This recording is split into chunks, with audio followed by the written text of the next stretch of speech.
Welcome to Cruise News, your daily update on everything happening at sea. Visit cruisenews.io to see today's stories and sign up for email alerts. When you look at The Wire today, there's a really interesting narrative emerging about the actual day-to-day function of a modern cruise ship. Right, because, traditionally we just view them as floating hotels moving from point A to point B.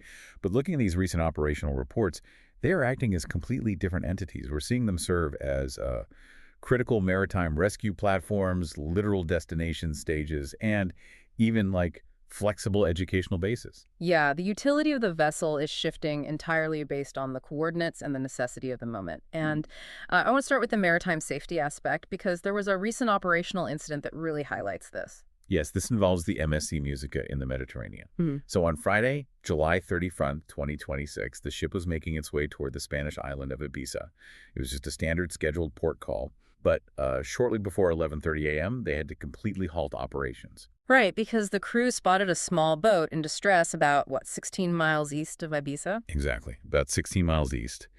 And the video from the scene is pretty stark. It was a single outboard boat with no mast, no engine activity, basically no apparent means of propulsion, just drifting there. Wow, so is it completely dead in the water? Right. And aboard were 8 men. The publication Il Dispari identified them as originating from North Africa, though, authorities haven't released any further identity details. And I think we really need to pause and look at the sheer logistical contrast here. You have the MSC Musica, which is a 2006-built ship, coming in at 92,409 gross tons. It's a massive piece of machinery. Right. I mean, it carries up to 3,223 passengers at max capacity. Usually it's around 2,550 at double occupancy, plus a crew of 1,014. So you have this giant, highly choreographed leisure resort, and it just hits the brakes in the open ocean to lower a lifeboat for a powerless craft. Yeah, it's a huge operational whiplash. But what's fascinating is how standardized this is for the crew.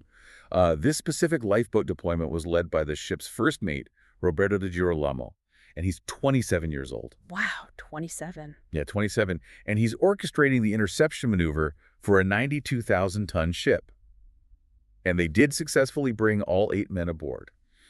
They also alerted local authorities before arriving in Ibiza for the handover. That would be Salvamento Maritimo and the Guardia Civil in St. Joseph. Exactly. They coordinated with both agencies prior to the transfer. But I want to bring up something that listeners might be wondering about.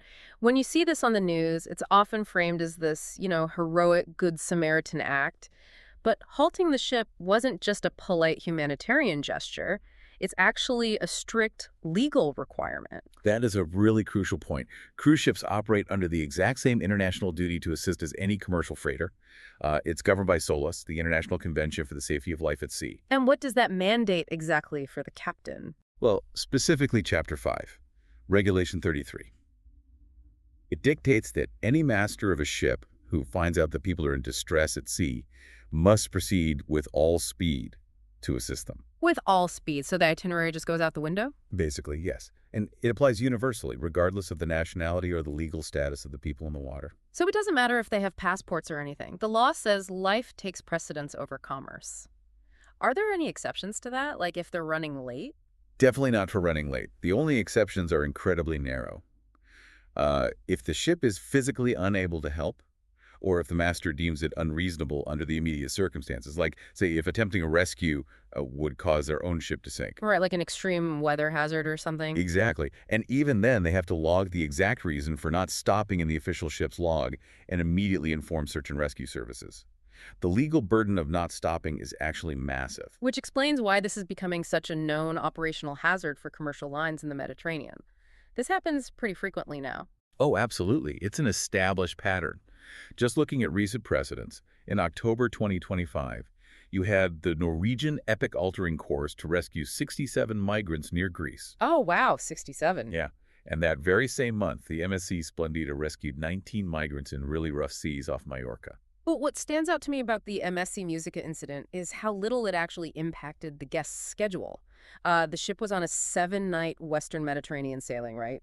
Yeah. Departed Civitavecchia on July 27th. Yes, and Ibiza was their next to last port of call. Right. And despite launching a lifeboat, coordinating with the Guardia Civil and bringing people aboard, the MSC Musica returned to Civitavecchia exactly on schedule on Monday, August 3. It's a real testament to the mechanical resilience of these ships. They have the engine power to just, burn more fuel, increase speed, and make up the time. They absorb this emergency response duty while perfectly maintaining the commercial reality of the cruise. Which is an incredible juxtaposition. So, in the Mediterranean, ships are essentially surrendering their itineraries to maritime law. But if we pivot to our next story, we're seeing operators do the exact opposite. They are completely controlling and weaponizing their geography. Yes, we're looking at Costa Cruises here.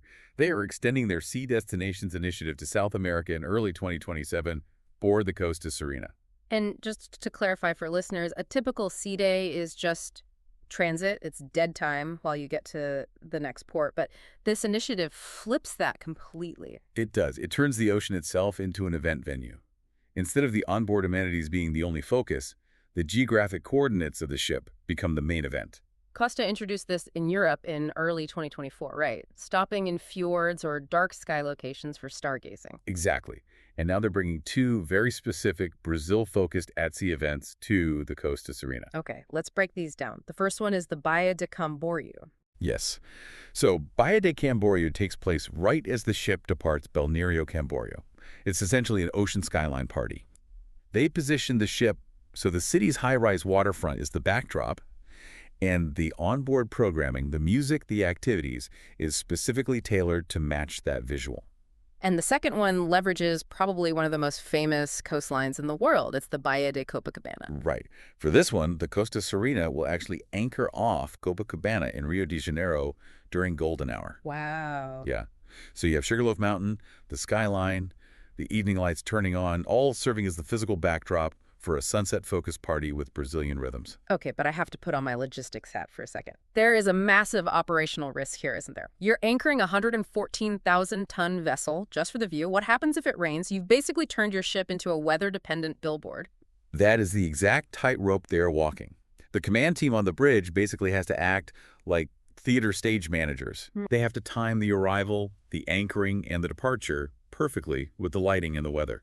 They do have contingency plans on board, but the draw is the location. And just getting the Costa Serena to South America to do this is a massive undertaking. The ship has been in Asia for over a decade. Yes, it's a huge repositioning. Right now, it's actually doing a farewell season in Asia with departures out of Naha in Japan and Keelung in Taiwan, and then a final China departure from Shanghai in September 2026. And before it even makes the crossing, it takes on yet another weird operational role in Japan. I know, this is fascinating.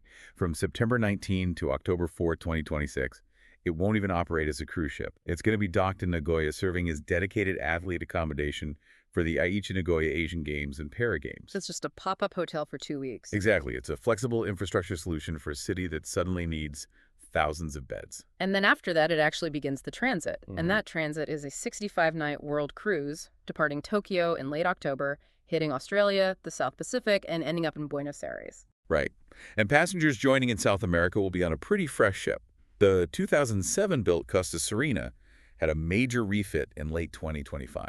Was that part of that 200 million euro fleet program? Yes, exactly. They updated interiors and added new venues, specifically Sushino at Costa and Pizzeria Pomodoro. And they aren't the only Costa ship in the region, right? Let's give some fleet context. Sure. The Costa Diadema, which is newer built in 2014, is also down there for the winter season. The Diadema is running 7-night cruises to Santos, Itasai, Montevideo, and Buenos Aires, with embarkation available in every port. Which is a cool logistical feature. Yeah. Well, the Serena will do 3 to 9-night cruises from Buenos Aires, Rio, and Montevideo. And it's worth noting the Serena has a Copacabana stop specifically timed for the New Year's beach fireworks. Oh, that's brilliant itinerary planning. What happens to the Serena after that South American season finishes? Well, in early 2027, it repositions back to Europe to replace the Costa Fortuna. The Fortuna, which was built in 2003, was actually sold in 2025. Margaritaville at Sea is taking delivery of it this September. Got it. Okay, so Costa is rethinking where to hold events. But if we shift to our final story, we have operators rethinking what they explore and exactly who they bring on board. Aurora Expeditions just opened their 2028 Northern Hemisphere season. They did, and it is a massive program. 29 departures across 20 countries. They're hitting 161 different ports across the Arctic, Europe, and Central America. Wow. Yeah. It breaks down into 16 polar expeditions, 6 discovery expeditions, and the debut of 7 brand new cultural expeditions. And that cultural expeditions label is what's really interesting here because, historically, expedition cruising has this rugged, almost endurance testing stereotype. You picture wealthy adults in heavy parkas in extreme climate. Right, plowing through the ice. Exactly. But these cultural expeditions are taking Aurora's hardware straight into non-polar Europe. The British Isles, Ireland, the Mediterranean, Scandinavia. Yeah, they are completely blowing up that old stereotype. Aurora says it builds on their 35 years of exploration, but it's very clearly a pivot to a broader market. So what do these non-polar routes actually look like? Well, the program kicks off with the Isles of the British Isles. It's an 11-day sailing on the Sylvia Earle from London to Dublin, departing April 19th, 2028. And then they go right into the Med. Yes. Hmm. The Douglas Mawson takes over for Valletta to Lisbon, the Mediterranean. Mm-hmm. Beyond the Icons, that's a 15-day trip departing May 34. And then they head back north with a Northern Saga, a 14-day trip from Amsterdam to Bergen on June 26. Now, with these new routes, Aurora is rolling out something called Your Choice Inclusive Experiences. What does that mean on the ground?